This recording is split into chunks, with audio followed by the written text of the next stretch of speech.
ఒక వర్డ్లో ఉన్న వవెల్స్ని కాన్సనెంట్స్ని ఎలా కౌంట్ చేయాలో తెలుసా? అయితే ఇప్పుడు చూద్దాం.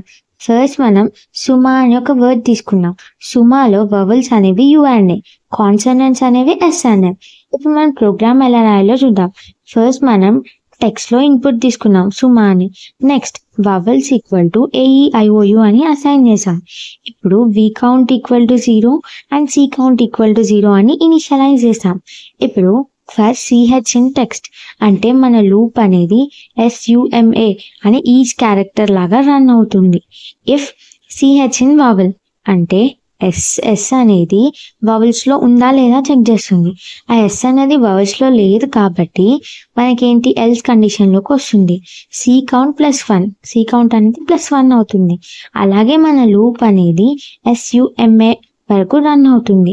ఇప్పుడు మనం వవెల్స్ అండ్ కాన్సోనెంట్స్ ప్రింట్ చేస్తే వవెల్స్ అనేవి 2 వస్తాయి. ఎందుకంటే యు అండ్ ఏ అనేవి వవెల్స్, కాన్సోనెంట్స్ అనేవి 2 వస్తాయి. S and M. Do follow for next video.